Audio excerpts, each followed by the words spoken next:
Police के तमाम देखने और सुनने वालों को अस्सलाम वालेकुम। नाज़िर नामी कप्तान के हक में चीन भी मैदान में आ गया। चीन के दफ्तर खारजा से इनके स्पोक्स पर्सन ली यंगजाओ ने एक ऐसा पॉलिसी बयान दिया है जो कप्तान के हक में है और इसको हटाने के खिलाफ है। यहाँ ये भी बताते चले कि चीन के दफ्तर खारजा से जो भी बयान आता है वो इनकी रियासती पॉलिसी का बयान समझा जाता है। ये नहीं होता कि किसी ने यूं ही बयान दाग दिया जिसकी कोई हकीकत नहीं है। वहाँ ऐसा नहीं होता कि कोई वज़ीर-ए-आज़म बयान दे या आर्मी चीफ बयान दे तब ही इसकी अहमियत होती है, नहीं बल्कि इन्होंने अपने स्पोक्स पर्सन के जरिए से बयानात देने होते हैं। चीन में लोगों को ये भी पता नहीं होता कि इनका इंटेलिजेंस चीफ कौन है या इनका वज़ीर खारजा कौन है। उसका नुमाइंदा आता है, बयान दे जाता है और उसी को हुकूमत का बयान समझा जाता है। लोगों को आम तौर पर किसी वजीर का पता नहीं होता माँ सिवाय वज़ीर-ए-आज़म या सदर के। नाज़िर नामी चीन के बयान की मजीद तफसीलात बयान करने से पहले आपसे गुजारिश है कि हमारी इस वीडियो को आखिर तक जरूर देखिएगा ताकि आप लोग मुकम्मल और जामे मालूमात से मुस्तफीद हो सकें।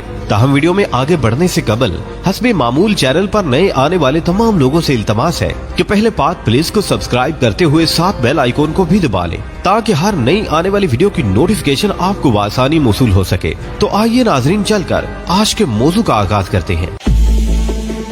नाज़िर नामी चीन के वजारत खारजा के स्पोक्स पर्सन ने एक ट्विटर पैगाम दिया है और इसके साथ साथ इन्होंने कुछ अखबारों के स्टिकर्स भी लगाए हैं जिनमें डॉन न्यूज और राइटर भी शामिल हैं। डॉन के हवाले से ये बात कही गई है कि अमेरिका ने पाकिस्तान से कहा है कि अगर तुमने यूक्रेन के मामले में रूस का साथ दिया तो नताइज भुगतने के लिए तैयार रहो। इसमें उन्होंने कहा है कि अमेरिका ने एक आजाद मुल्क को वार्निंग दी है कि अगर हमारी बात ना मानी तो तबाह कर दिए जाओगे। असल में इनके बयान देने का मकसद ये था कि पाकिस्तान को बावर करवा दिया जाए कि एक बड़ा मुल्क आपको धमकी दे रहा है और आपके खिलाफ जंग का फैसला आने वाला है। अब ये बयान उन्होंने किसी और मुल्क को नहीं बल्कि सिर्फ पाकिस्तान के हवाले से दिया है। चीन अगरचे दरपर्दा बहुत से मामलात में पाकिस्तान की मदद करता रहता है और बाद मामलात में खुलकर भी सामने आता है। इसी तरह रूस भी खुश नहीं है कि पाकिस्तान की रजीम तब्दील करने के लिए अमेरिका ने जो दबाव डाला है। रूस ने कहा है कि हम इसे कबूल नहीं करते और रूस ने अमेरिका के खिलाफ एक सख्त बयान भी रिकॉर्ड करवा दिया है और सुप्रीम कोर्ट के फैसले के बाद रूस भी मजबूर होगा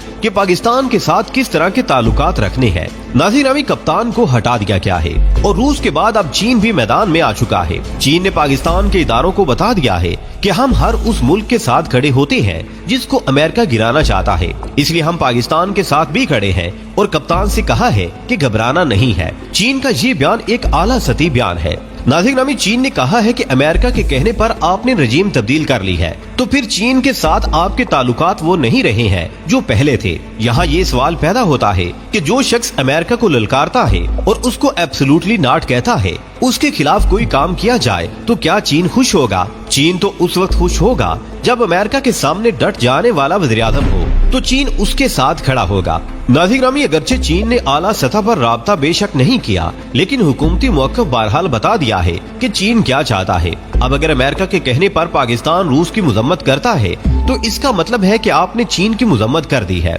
इसलिए चीन ने अभी तक रूस की जंग के खिलाफ कोई बयान नहीं दिया। चीन ने ये बात भी कही है कि यूक्रेन की जंग का जिम्मेदार अमेरिका है और इसके इत्तेहादी अमेरिका और नेटो है। अगर अमेरिका यूक्रेन को नेटो में शामिल करने की कोशिश न करता तो जंग की नौबत ही न आती। चीन ने अपनी पोजीशन वाजे कर दी है। चीन और रूस एक पेज पर आ चुके हैं और इन्होंने अमेरिका के खिलाफ एक ग्रुप बना लिया है और इसमें वो पाकिस्तान को भी शामिल करने का इरादा रखते हैं। वैसे तो चीन के साथ पाकिस्तान का दिफाई मुआहदा हो चुका है कि एक से जंग दोनों से जंग शुमार की जाएगी और दोनों मिलकर उसका मुकाबला करेंगे और इसी तरह चीन ने रूस से कहा है कि अमेरिका के खिलाफ मिलकर मुकाबला करेंगे। इसीलिए अमेरिका की जुर्रत नहीं हो रही कि साउथ चाइना सी में चीन के खिलाफ कोई भी हरकत कर सके। पाकिस्तान के वज़ीर-ए-आज़म ने जो रूस का दौरा किया उसमें भी अमेरिका ने मुदाखलत करने की कोशिश की और इन्हें रूस के दौरे से रोका, लेकिन कप्तान डट गया और इसने कहा कि हम किसी की डिक्टेशन नहीं लेते और अगर जाएंगे तो अपनी मर्जी से और नहीं जाएंगे तो भी अपनी मर्जी से। चीन को भी इल्म था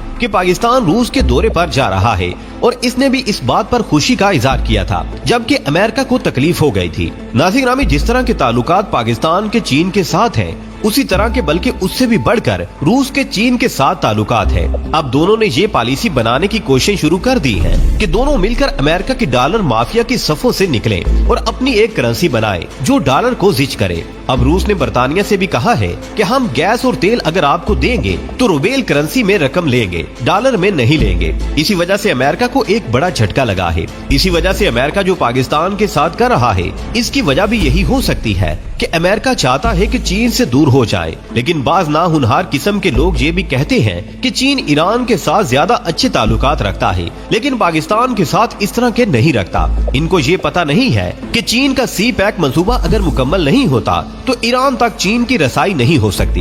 ईरान तक पहुंचने के लिए चीन को पाकिस्तान के अंदर से गुजरना पड़ेगा। और किस तरह हो सकता है कि वो इस मिशन को खत्म करे और पाकिस्तान के साथ ताल्लुकात न रखे। लेकिन अब पाकिस्तान में अमेरिकी नवाज हुकूमत आ गई है, तो फिर चीन को भी नया रास्ता तलाश करने की जरूरत पड़ गई है। नाज़रीन, ईरान को अमेरिका ने ब्लैक लिस्ट किया हुआ है, लेकिन पाकिस्तान ब्लैक लिस्ट नहीं है। लेकिन इसके बावजूद अमेरिका के सामने ईरान डटा हुआ है और इसकी डिक्टेशन नहीं लेता। और ये बात भी आप याद रखें कि अमेरिका उसी के सामने झुकता है जो इसको आंखें दिखाता है। अमेरिका की पॉलिसी कमजोर मुल्कों के लिए और है और तगड़े मुल्कों के लिए और। भारत को अमेरिका डिक्टेट नहीं कर सकता, इसलिए भारत कहता है कि हमारी अपनी पॉलिसी है, उसके मुताबिक चलेंगे। अमेरिका की पॉलिसी को हम क्यों इख्तियार करें? और यही बात कल कप्तान ने अपनी तकरीर में भी कही है कि अमेरिका भारत को तो फ्री हैंड देता है और पाकिस्तान पर दबाव डालता है। हम कोई इसके गुलाम थोड़ी हैं जो इसकी डिक्टेशन माने। अब अगर अपोजिशन की हुकूमत आ जाती है तो ये बड़ी खतरनाक है और ये अमेरिका के आगे लेट जाना है। अब अगर ये हुकूमत जो अमेरिकी नवाज है तो चीन इसका साथ क्यों देगा? अगर आप अमेरिका को अड्डे दे देते हैं तो अमेरिका अड्डे किस लिए मांग रहा था? इसलिए कि चीन के खिलाफ एक्शन करे और ड्रोन हमलों से चीन को जिच करे और इसके साथ साथ अपने ड्रोनों के साथ चीन की जासूसी करने के लिए ये अड्डे इस्तेमाल करता और इसके साथ साथ अफगानिस्तान की भी जासूसी करता और इन मुल्कों के साथ ताल्लुकात खराब हो जाते। इसलिए पाकिस्तान ने कहा था कि एब्सोल्युटली नॉट। अब सवाल ये है कि चीन ने हर मौका पर हमारी मदद ही की है और चीन से बिगाड़ हमारे लिए और भी मुश्किलात पैदा कर सकता है। और दूसरी बात ये है कि अमेरिका को हम पहले कई बार आजमा चुके हैं। अमेरिका ने हमेशा अपना मकसद हासिल करने के बाद नजरें चुरा ली और यही इसकी फितरत है। इससे पहले भी कई एक मुल्कों के साथ इसने ऐसा ही किया। लेकिन चीन एक मुखलिस दोस्त है। चीन की मदद ना होती तो हम कब के ब्लैक लिस्ट हो चुके होते और हम डिफाल्टर हो जाते और हमें त्यारे भी ना मिलते। J-10C चीन ने पाकिस्तान को दे दिए। अब चीन शहबाज शरीफ के साथ कोई ताउन करेगा? हरगिज़ नहीं करेगा, क्योंकि जो बाइडेन ने असल में ये पैगाम दुनिया को दिया है कि हम जिसकी चाहेंगे हुकूमत तब्दील कर सकते हैं। इसकी वजह ये है कि हमारे बड़ों के बच्चे जब अमेरिका में हों, हमारे महल अमेरिका और बर्तानिया में हो, तो किस तरह इसकी मुखालफत की जा सकती है। इसलिए सोचना ये है कि अपनी जाती सोच को आगे रखना है कि मुल्की मफाद को। आखिर में हमेशा की तरह दुआ है कि अल्लाह पाक हमारे मुल्क पाकिस्तान को हर नागहानी आफत से महफूज रखे और रब्बुल इज्जत पाकिस्तान को इसी तरह चमकता दमकता रखे। आमीन या रब्बुल आलमीन।